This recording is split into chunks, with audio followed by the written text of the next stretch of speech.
हाँ यहाँ बैठे सही है।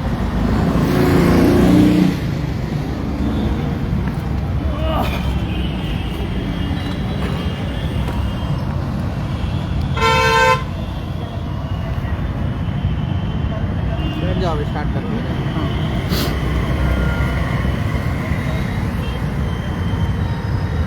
कुछ लोग जुड़ जाएं।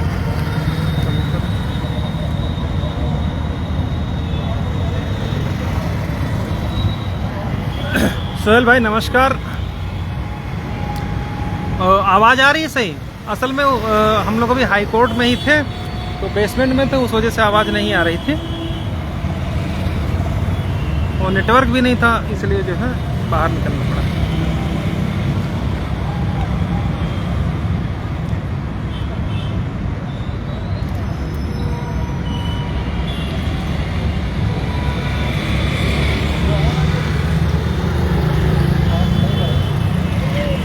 तो जैसा कि आप लोग देख रहे होंगे कि जो ऑथेंटिक कोर्ट की जानकारी है, जहाँ तक मैं समझ पा रहा हूँ कि कुछ लोगों तक वो जानकारी पहुँची होगी, कुछ लोगों तक नहीं पहुँची होगी। जिन लोगों तक जानकारी नहीं पहुँची है वो हमारे साथी बड़ा परेशान थे कि कुछ लोग कह रहे कि 6800 हो गया, ये हो गया, ऐसा हो गया, वैसा हो गया।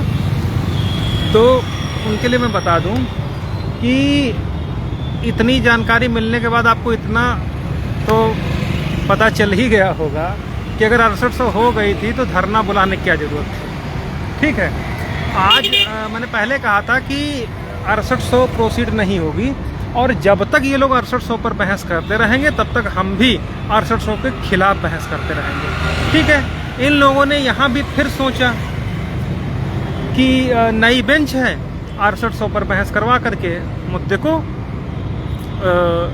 किसी तरीके से हम लोग अपना मुक्ति पत्र लेकर के निकल जाएं।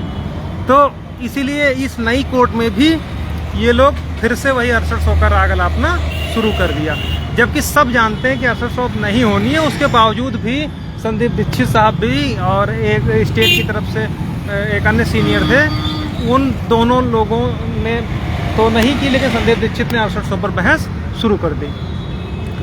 जबकि मैंने पहले कहा था कि अब चूंकि बढ़िया बेंच है तो अब 1356 डिसाइड करवा लिया जाए। अगर उसमें सारी सीटें निकल आती हैं या हम लोगों का हो जाता तो वो ज़्यादा बेहतर रहेगा। लेकिन इन बुद्धिहीनों को अपने निजी स्वार्थ में इतना अंधे हो चुके हैं कि 6800 के अलावा इन लोगों को कुछ नहीं सूझ रहा है। अब जब आर के भाई राम राम, तो 6800 के लिए जब ये लोग बहस कराए तो हमारी मजबूरी थी कि हम उसके अगेंस्ट बहस कराते। उसके अगेंस्ट बहस हुई, जिसके बाद कोर्ट ने ये बिल्कुल कहा कि जब तक 6800 बाहर नहीं होंगे तब तक इन लोगों का अंदर नहीं हो सकता है। ठीक है, बात यहाँ तक आ गई थी कि 6800 को बाहर कर देंगे। बाहर होने के बाद वो जब भविष्य में बाहर होंगे, रिप्लेस होंगे तो खुद कोर्ट आएंगे, तब फिर सुना जाएगा। लेकिन इसके बाद चूंकि हम लोगों ने पहले कहा था कि इनको ख़त्म करने के बाद हम अपनी बहस फिर से शुरू करेंगे, उसका परिणाम था कि तुरंत उसके बाद हम लोगों ने 1356 पर बहस शुरू कर दी। जो लोग कोर्ट में थे उनको पता होगा कि कोर्ट पूरी तरीके से कन्विंस हो गई है। नतीजा ये हुआ कि कोर्ट ने पूरी तरीके से ये हम लोग आज ही लगभग समझ में आ गया है कि जो ये मुद्दा है वो केवल 6800 का नहीं। आर के भाई बिल्कुल आप सही कह रहे हैं कि हम तो हर बार चाहते हैं कि 6800 से बढ़ करके बात कर रहे हैं, लेकिन अब मजबूरी ये है कि ये चूंकि अब भाई सीनियर तो उनकी तरफ से भी आ रहे हैं, वो पैसा खर्च कर रहे हैं, तो अब सीनियर बोलेगा तो उसको कोई रोक कर लेगा नहीं। तो अगर वो 6800 पर बहस शुरू करते हैं तो हमारी मजबूरी बन जाती है 6800 के अगेंस्ट बहस करना। अब चूंकि लगातार बेंच भी बदलती रहती थी तो थोड़ा सा दिक्कतें पैदा हो जाती थी कि कोर्ट को बार बार इधर से उधर सुनवाना पड़ता था। लेकिन अब चूंकि पंकज भाटिया साहब की कोर्ट आ गई है तो आज ये बात क्लियर हो गई कि 6800 तभी होगी जब 6800 बाहर होगी। लेकिन प्लस उसके में और जब हौज पौज शुरू हुआ तब कोर्ट में हम लोग आज ये बताने में आज 6800 से आगे बात हुई है। 6800 से जो लोग कोर्ट में थे उन वकीलों से भी आप पूछ लीजिएगा, आप लोगों का कोई अगर जानने वाला हो तो उससे पूछिएगा कि हमारी तरफ से सेठ साहब ने स्पष्ट ये कहा कि केवल 6800 मुद्दा नहीं है, ये पूरी लिस्ट गलत है। और जब तक ये पूरी लिस्ट रिप्रिपेयर नहीं होती है और रीड्रा हो करके फिर से नहीं क्रिएट वो फिर से नहीं ये करते हैं तमाम विसंगतियों के कारण, तब तक कि पूरे एक्चुअल नुकसान कितना है वो खुल करके सामने नहीं आएगा। ये तो स्टेट ने अपने आप एक लिस्ट 68 की निकाल दी और कहा है कि इतना नुकसान हुआ है, ये स्टेट ने मान लिया है। तो कोर्ट ने पूछा स्टेट से कि क्या आपने मान लिया है? तो आज तो जो ये हमको तो ये नहीं लगता कि ये बैल हैं कि बैल बुद्धि हैं। आज तो स्टेट तक ने ये मना कर दिया कि हमने गलती नहीं मानी, हमने लिस्ट जरूर निकाली है लेकिन विसंगत नहीं मानी है। ठीक है, तो जब आज कोर्ट, हालांकि वो चीज़ें इससे वो पलट नहीं पाएंगे क्योंकि राघवेंद्र प्रताप का कंटेंशन नोट है ना उसमें, तो इस चीज़ से पलट नहीं पाएंगे। लेकिन फिलहाल स्टेट का क्या रुख है वो एकदम क्लियर हो गया है। इन लोगों के, जो लोग ये सोच रहे थे कि इनका हो जाएगा, तो वो काम खत्म हो गया। जहाँ पर मैं कह रहा था 13-156 पर बहस होगी, वहीं पर बहस आकर के हो गई है। और एक ब्रीफ डिस्क्रिप्शन जो है कोर्ट ने, जो भी सीनियर थे जजमेंट में पढ़ लीजिएगा, उनसे मांगा गया है। तो पूरा मैटर आकर के कोर्ट ने परसों के लिए रख दिया है और पूरी उम्मीद है परसों तक सबको बोलने का मौका मिलेगा और अब इसका पूरी तरीके से डिटेल्ड बहस होगी, चाहे वो जनरल वालों की तरफ से हो, चाहे जो बाहर हो रहे हैं उनकी तरफ से हो, चाहे 13-156 पर हो, चाहे 68 पर, सब पर बहस होकर के फिर आगे जो है इसका कंटिन्यू होकर के होगा। तो जो हमारे भाई बहन सोच रहे थे कि 6800 होगी, तो वो गाना सिर्फ इसलिए गा रहे हैं। आप मोटा मोटा अपना दिमाग लगा लीजिए कि भाई अगर 6800 आज हो रही थी या 6800 के लिए वो खुदक रहे हैं, तो उनको धरना करने की क्या जरूरत है? क्यों भाग गए धरना के लिए? क्योंकि उनको पता चल गया ना कि 6800 ऐसे नहीं होगी, क्योंकि कोर्ट ने एकदम सरल शब्दों में बोल दिया था आगे की बहस के लिए। उसमें कोर्ट ने एकदम, इतना आसान तो कोई भी नहीं बता सकता जितना आसान, इतना कम शब्दों में राजन राय साहब भी नहीं बोलते जितना कम शब्दों में भाटिया साहब बोल दिए। उन्होंने कहा 69,000 माइनस 6,800 प्लस 6,800, यानी पहले 69,000 में से 6,800 माइनस करिए और फिर प्लस करिए। ठीक है, तो अब जो बहस हम लोग करवाना चाह रहे थे कि जब उनको बाहर करने की नौबत आएगी, हम लोगों को तभी कुछ मिलेगा, और वो नौबत का वो सारी चीज़ें आ गई। तो अभी तो सिर्फ 6800 को बाहर करने के लिए कहा है, लेकिन साथ में जब हमारा पिटीशन नंबर 13 की तरफ से बहस हुई है, तो उसमें कोर्ट में के दिमाग में एकदम पूरा ये दिमाग बैठ गया कि केवल मामला यहाँ तक नहीं है, इसमें बहुत कुछ रहता है, इसलिए वो इस मुद्दे को डिसाइड करने के लिए परसों के लिए रख दिए हैं। ठीक है, तो जो भी साथी हैं वो लोग बिल्कुल भी कंफ्यूज ना हो। वो तो जो चूजे हैं वो हर बात में जश्न मना लेते हैं, मना लेने दीजिए, परसों आएंगे तो फिर काम खत्म हो जाएगा। काम तो खत्म ही हो गया है। ठीक है, जो चीज़ हमको फंसाना था फंसी है पूरी तरीके से, बिना निकाले करेगी नहीं। और वो निकाल, जो ये लोग कहते हैं ना, ये साले चूजों के औलादे नाजायज, ये कहते ना कि वो नहीं बाहर होंगे, तो अगर वो नहीं बाहर होंगे तो ये होंगे भी नहीं। ठीक है, तो अब इनके ऊपर है, ये चाहे तो अपने पर बहस करा ले चाहे किसी। अजय भाई बोल रहे हैं मैं कोर्ट में था, अगर आप कोर्ट में थे तो कोर्ट ने बहुत स्पेसिफिक कहा था 6800 पर उन्होंने बहस की। जब 6800 पर बहस खत्म हो गई तब कहा, तब फिर आगे बहस शुरू हुई। तो सुदीप सेठ साहब ने किया था, हो सकता है ऑर्डर में भी लिख करके आए, उन्होंने कहा था कि केवल इतनी बहस नहीं है, हम अनसिलेक्टेड हैं और अभी जितनी सीटें हैं ये तो इन्होंने अपने आप मनमर्जी से एक लिस्ट और दे दी। पहली भी इन्होंने मनमर्जी से बना करके दे दी, दूसरी भी दे दी, क्वालिटी पॉइंट सब बहस हुई है, उसमें कहीं पर कुछ नहीं किया और फिर इसमें कर दिया। तो जब कंट्रोवर्सी इन्वॉल्व रहेगी, अगर ये हो इन केस अगर 6800 निकाल करके आप इसको कर भी दो तो भी जो मैटर का पटाक्षेप नहीं होगा जब तक कि पूरी लिस्ट को सॉर्ट आउट नहीं किया जाएगा। ठीक है, जिन मुद्दों पर हम बहस कराना चाह रहे थे वो सारे मुद्दों पर आज ओरल में और मोटा मोटा कोर्ट के दिमाग में सारी चीज़ें फीड हो गई हैं। अब इसके बाद कोर्ट ने एक ब्रीफ डिस्क्रिप्शन मांगा है।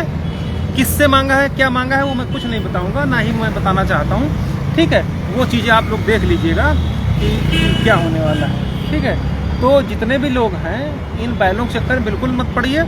और इन लोगों का चूँकि जितना हमको लगता पैसा वैसा लिया था, जहाँ तक मैं समझ पा रहा हूँ वो पैसा तो ये लोग हजम कर चुके हैं 6800 वाले। ठीक है भाई, बहुत 50-60 लाख रुपए था तो 2-4 लाख रुपए LV मिश्रा को दे करके बाकी वो हजम कर गए, उनको हजम कर गए, दीक्षित को लेकर के। बाकी अब इनके पास पैसा वैसा बचा नहीं होगा, तो अगली डेट पर हो सकता है और माल लूटने के लिए धरना बुला रहे हो। तो इनका धरना बुलाने का उद्देश्य ये नहीं है कि नौकरी है, इनका धरना बुलाने का उद्देश्य सिर्फ इतना है कि माल कमाना, तो उसी लिए धरना बुला रहे हैं। तो धरने का अगर आप सोच रहे हैं कि नियुक्त से कोई लेना देना है तो कोई मतलब नहीं है। इनका यही प्लान रहता है कि जब ये पैसा बटोरते हैं धरने में और 2-4 लाख रुपए खर्च करके बाकी जेब में रखेंगे, उसके बाद फिर ये धरना बुलाएंगे, फिर कोर्ट के नाम पे वसूली करेंगे, फिर धरना बुलाएंगे। तो इनका ये पूरा पंचवर्षीय कार्यक्रम चलता रहता है, 2011 से उसका चल रहा है। ठीक है, तो हमने बहुत समझाया कि अरसद पर नहीं होगा। नतीजा क्या हुआ, अरसद पर इतनी ऊर्जा लगाने के बावजूद भी आज खत्म हो गए वो लोग। और फाइनली जो डिसीजन जो फाइनली चीज़ें आने जा रही थी वो वही 13-156 पर आकर के मामला लटक गया है। ठीक है, तो बिल्कुल भी परेशान ना होइए, इन लोग जो कर सकते हैं वो करने दीजिए। बाकी मैंने पहले कहा था कि जिन चीज़ों को लेकर के हमारी लड़ाई शुरू हुई थी उन्हीं चीज़ों को लेकर के अंत तक जारी रहेगी और हम लोग निश्चित रूप से अपने उद्देश्यों में सफल होंगे। ठीक है, तो ये सब बातें थी। बाकी वैसे लाइव आने का मेरा कोई भी विचार नहीं था, लेकिन कुछ लोग फ़ोन कर दिए कि वो जश्न मना रहे हैं, ये कर रहे हैं, वो कर रहे हैं, तो मजबूरी में मुझे आना पड़ा। ठीक है, और जो लोग कोर्ट में थे ना, वो लोग हमारी प्लानिंग देख करके हमारी चीज़ें जो कोर्ट में थी उनके 4 सीनियर के आगे जैसी बैंड बजी है आज उन लोगों की, तो उसके बाद उनके पास धरने के अलावा और कोई रास्ता बच नहीं सकता। ठीक है, तो वो धरने लायक ही हम उनको छोड़ेंगे और अगर सब कुछ सही रहा तो परसों धरने लायक भी नहीं बचेंगे। ठीक है, और जितनी ये चर्बी है, जितनी कमा कर बेरोजगारों को लूट के रखा है ना, सब इनका निकल जाएगा। ठीक है, और बाकी बाहर अंदर लिस्ट रद्द के इस बीच में सरकार की तरफ से प्रपोजल भी मांगा गया है। अब उसमें क्या होता है वो बहस के दौरान की बात है।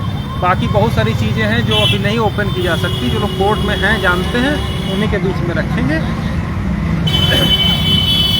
देखिए, एक लोग भाई हमारे कह रहे हैं 6800 के साथ याची लाभ दिला दो। देखो, एक बात आप जान लीजिए, 6800 जीवन में अब नहीं होगी। ठीक है, 6800 तो आप भूल ही जाइए। या तो 19,000 सीटें मिलेंगी या पिटिशनर एकोमोडेशन होगा, इसके अलावा तीसरा कुछ नहीं होगा। ठीक है, जो लोग हैं, मैं आज बता दे रहा हूँ कि मैं बिल्कुल, आप मेरा नोट करके रखिएगा, 6800 नहीं होगी या और 6800 नहीं होगी, ये बिल्कुल डेट श्योर है।